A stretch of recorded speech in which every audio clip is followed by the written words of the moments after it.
Well, hey guys, welcome back to Waters Family Homestead.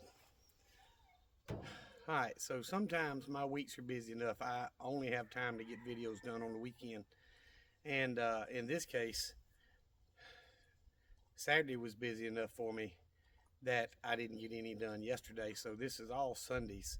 And y'all have seen the videos, but um, it is what it is. I plan the videos and then I get them done when I can. So y'all have seen the new bucket feeders that I've put in the chicken pens to replace those hanging loose 10-pound feeders. They waste a lot of food out of those things. They rake it out and do so on. It gets to the ground. Of course, they will eat it off the ground, but there is you can't stop it from losing some, wasting some. So these feeders, Miss Ann's from Ann's Place, told me about these, and I ordered a bunch of them. Well, I put 5 in each bucket that on the 2 that are hanging, but I didn't record me making those things. So I figured I had to order some more. I only had 2 left, so I had to order some more, and I'm going to put either 4 or 5 on this bucket, and it's going to go in Sue's pen, the last one down there. So I had to order a 3-inch hole saw bit. It's actually not bad. It works really well. But you got to drill your bucket out to where you want your ports to go, and then put your ports in it, and then of course go put the feeder up and fill it full of feed. And the way it works is your bucket's here, okay? So they can stick their head in there, and it's hollow here, so they can stick their head in and eat. And since this is at the bottom of the bucket, all that feed is just pushing down. So they've always got access to food, and it's hard for them to rake it out of there. But they can get all the food they want to eat, but it's work for them to rake it out and waste it. So there's 5 of these on each bucket that I've already made, and I'm thinking I've got 6, but 6 will not fit in the bucket. I tried. So I'm probably going to put 5 on this bucket as well, and get these put in. So I'm going to go ahead and get busy and get these things made so I can get this feeder put in Sue's pen, and then I'll fill up all 3 of the feeders. Now, I did fill them up yesterday, but I'm sure they could use a little bit more today. So what I found is once I put those others up, I basically got 5 or 6 days out of it before it was really, really low. So this is going to help me from not having to fill the feeders every day. There's a lot of times, I'm sorry y'all, I still run out of breath easy since I had that flu and bronchitis and stuff. But there's a lot of times that I get home well after dark, and I still have to go out there and fill those feeders up because there's too many chickens on that one little feeder. Well, with these buckets, it's made it to where I can go 4, 5, 6, 7 days with it and know my chickens aren't going to be starving because they're not out of feed. So also bad weather, when it's rainy and stuff, you don't want to get out there in it, and I have to go collect the eggs. I can't avoid that, but I can collect the eggs and get out of the weather and then go back when the weather's prettier and fill these feeders up, and I don't have to worry about being out in that mess as much as I used to. So that was my idea of why I was taking Miss Ann's suggestion and making these feeders. It's going to save me feed, hopefully quite a bit, because I spend a lot on feed. So it's going to save me some feed, and it's going to save me a lot of work as far as daily going out there to fill the feeders up. Because those 10-pound feeders, if you've got 15 chickens on that 10-pound feeder, if I filled it up, just say at daylight this morning, I filled it completely full, and then tomorrow I waited until dark to fill it up, that feeder would be empty. It will not go 48 hours with that many chickens. So this way, you're going to get a lot more forgiveness on whether you're there on time or not to fill it up. So let me get to work. So basically, I'm going to go up about 1.5 inches to 2 inches from the bottom of the bucket. So I like the 2-inch mark.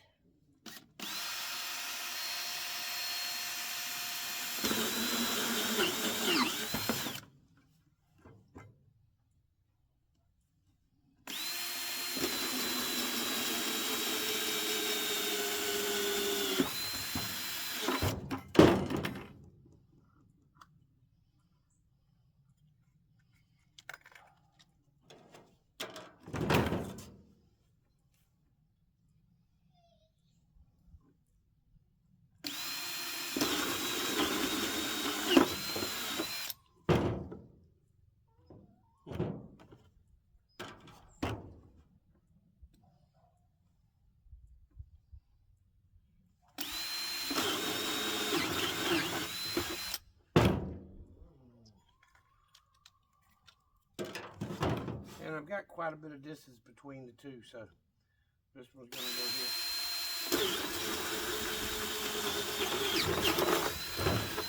here. That thing will give you a wrist to work out. But that's all there is to it. Pretty simple. Now, what I did on the others, I take my little, what I call my butter cutter, my little bitty pocket knife.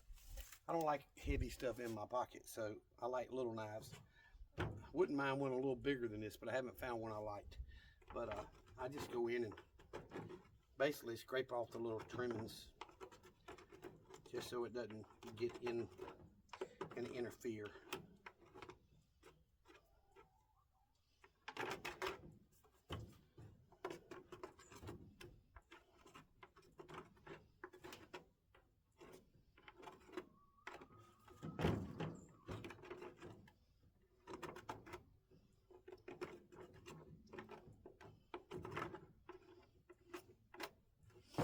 It doesn't have to be perfect.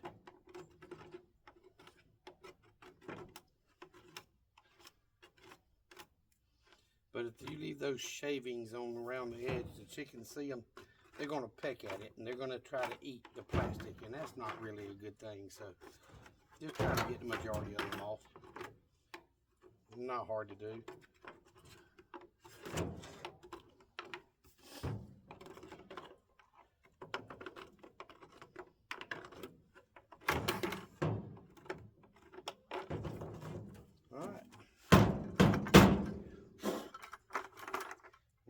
Blue shavings everywhere, all over you and all over everything. But so you're gonna stick that through the hole. It is a 3-inch hole, and this thing tells you you need a 3-inch hole, but I get it started with the threads and just screw it on. You'll have to forgive me, it's been a long day and my hands are cramping.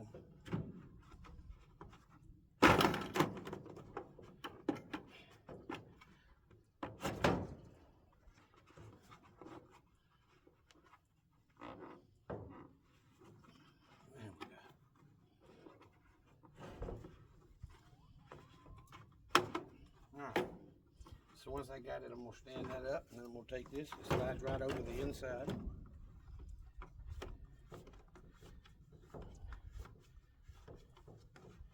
I left the washer on the outside piece, but it probably would be better to put it on the inside. I don't think it's going to matter. I did see my chickens pecking at the ones on the other bucket, so you may want to move your little foam washer to the inside. Keep the chicken from pecking at it.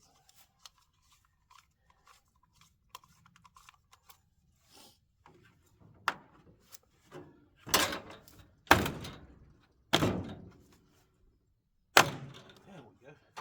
You can just pound it in place.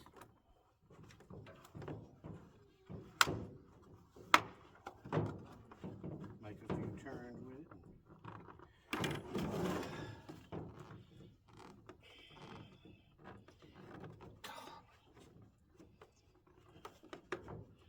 There we go. I got it cross-threaded and it was fighting me.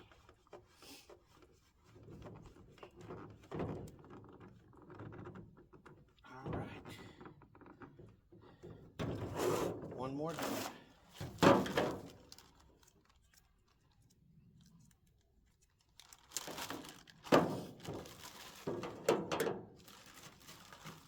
These are a little bit different. I like these rings better. They're not as smooth as them. Them are hard to handle with my old hands, but yeah, I am definitely liking these better. I can grip these a lot better. Let's see. Knocked the little plug out so it's open. Let's see, said the blind. Oh, that one went in a lot easier too.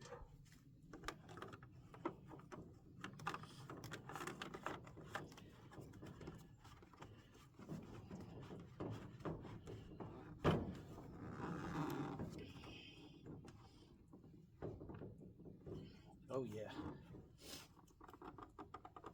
Golly, that's a lot tighter.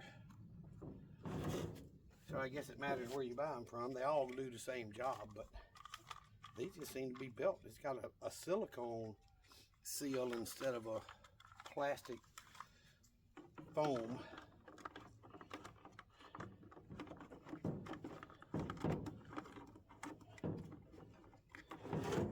They all say a 3-inch hole, but these go in the hole a lot easier and tighten up pretty doggone good.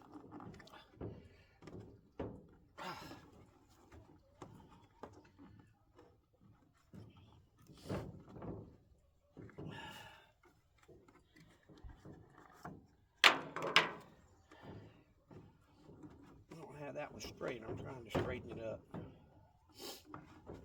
There. All right, that no better.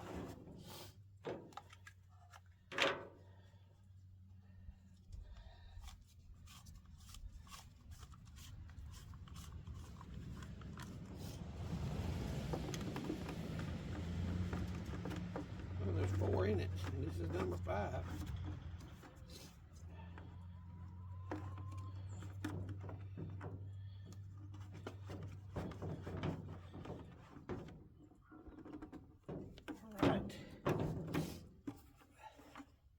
I got the plugs out, all of them, and looking down inside the bucket, looks like that. So the chicken can stick its head in and just get the feed that falls to the bottom. All right, I got one left. I guess if I need to, if we get one that breaks or something, in which I don't see that happening, I've got an extra one. So I told y'all I bought these buckets at Lowe's here in Americus, and they were $7.99 a bucket plus $2.99 for the easy off lid, which is bull crap. I was in there the other day for work, and they've got some Georgia Bulldog buckets for like $4.99. And then they had another kind of bucket right beside it for like $3.99. Now, how come I didn't see that? All I saw was a stack of the Lowe's bucket for $7.99, which is crazy, but whatever. All right, so I'm gonna set the bucket there.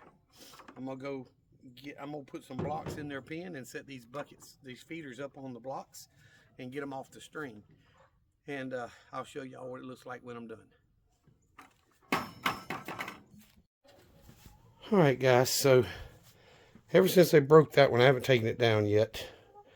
And I put the blocks back there so they quit laying in that corner. That's worked.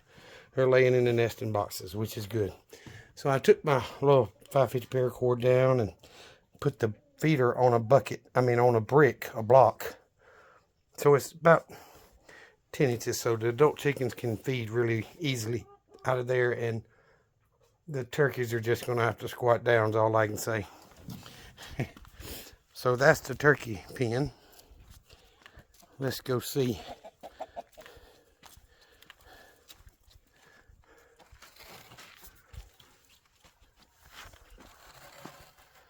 All right, I gotta lock that back.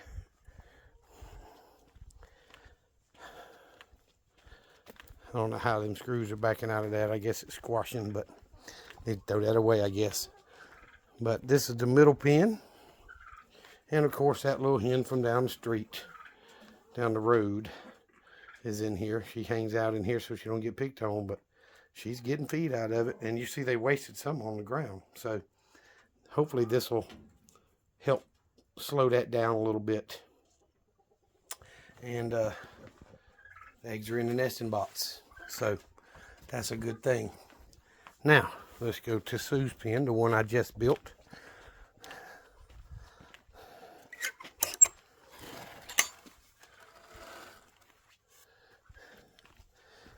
All right, eggs are in the nesting box, which is good. There was 2 in here. I moved them to the other side. And I put a block in here, and you see they knocked a little feed out on the ground. But that's very little compared to what they normally do with an open feeder. So I'm liking it a whole lot so far. As long as they don't roost on top of the bucket and poop all over everything, it won't bother me. The hanging part kind of kept them from roosting on it. So hopefully that won't become a problem.